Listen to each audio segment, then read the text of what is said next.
Zamislite šumu punu tajni, gdje svaka šuška skriva priču, a svaka sjena krije čudo. Zlatokosa, djevojčica sa zlatnom kosom koja blista poput sunca, krenula je u običan dan da posjeti svoju baku. Ali ono što je zatekla na putu promijenilo je sve.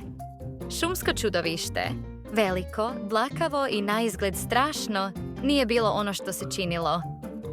Što se dogodilo kada su se njihove staze spojile? Kako je Zlatokosa koristila svoju pamet i hrabrost da spasi dan? Ovo nije obična bajka. Ovo je priča o hrabrosti, ljubavi i čudu koje se krije u svakom od nas. Zlatokosa je bila djevojčica čija su zlatna vlakna kose blistala poput sunčeve svjetlosti, a njezin smijeh odjekivao je šumom poput zvona.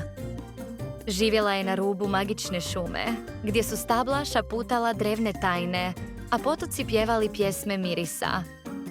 Svakog jutra, dok bi rosne kapljice svjetlucale na lišću, ona bi uzimala svoju pletenu košaricu i krenula u šetnju, slušajući kako je vjetar pratio njezine korake melodijama ptica. No taj dan poziv bake dodao joj je svrhu. Trebala je donijeti košaricu medenjaka u obliku zvjezdica i mjesečina koje je baka pekla s ljubavlju.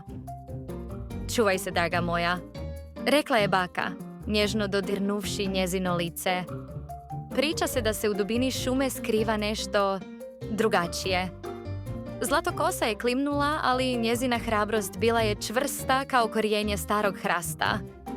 Šuma je tog dana bila ispunjena šapatom. Lišće je šuštalo glasnije, a sjene su plesale duže nego inače.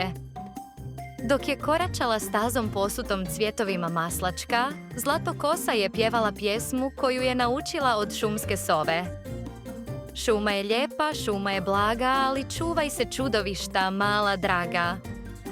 Odjednom grmlje se zatreslo, a iz njega se pojavio par očiju zelenih poput mahovine.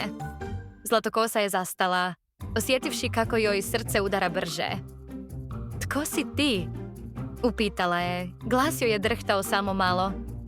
Iz tame je izronilo biće visoko kao mlado drvo, prekriveno mekom dlakom boje mjesečine, s kandžama poput kristala. No, unatoč strahovitom izgledu, čudovište je stajalo pogrbljeno, a u očima mu je plesala tuga. Ja sam šumsko čudovište, reče dubokim glasom koji je zvučao poput tutnjava u daljini. Svi bježe od mene. Čak i ptice prestanu pjevati kad me ugledaju.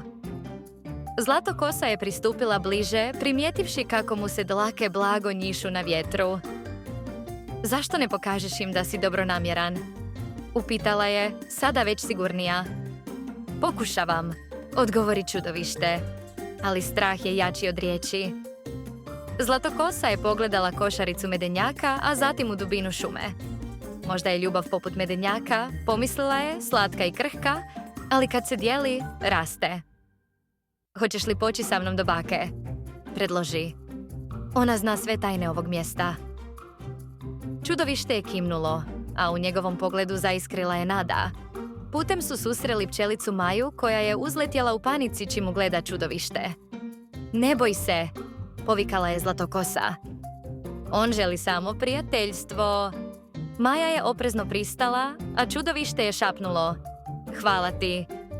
Riječi su mu bile tako tihe da ih je Maja jedva čula. Zatim su naišli na zeca Lulija, koji se sklupčao ispod paprati. On ima kandže veće od mojih ušiju, cvokotao je Luli. Ali pogledaj mu oči, odgovorila je Zlatokosa. Vidiš li tugu? Luli je prišao, a čudovište mu ponudilo medenjak. Za mene? Upitao je zec, a čudovište kimnu. Kad su stigli do bakine kuće, drvene kolibe ukrašene vijencima od lavande baka je već čekala na pragu, s mudrošću u sjedim vlasima. Znam zašto si došao, rekla je čudovištu, pogledavši mu u dušu. Ljubav nije stvar izgleda, već čina. Baka je pozvala sve šumske stanovnike. Pčelu, zečeva, ježeve, čak i sramežljivog losa koji se rijetko pojavljivao. U središtu vrta, pod zvjezdanim nebom, pripremili su gozbu.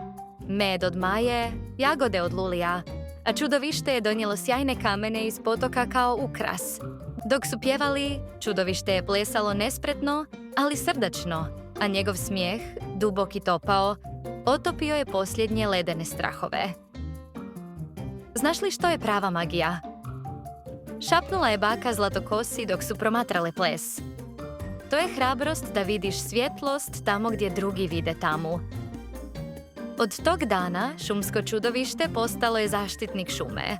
Nosio je mlade ptiće na granu, čuvao pčelinje košnice od oluje, a noću je pjevao uspavanke s ružama. Zlatokosa je naučila da je hrabrost ne samo u suočavanju s strahovima, već i u vjerovanju u dobrotu.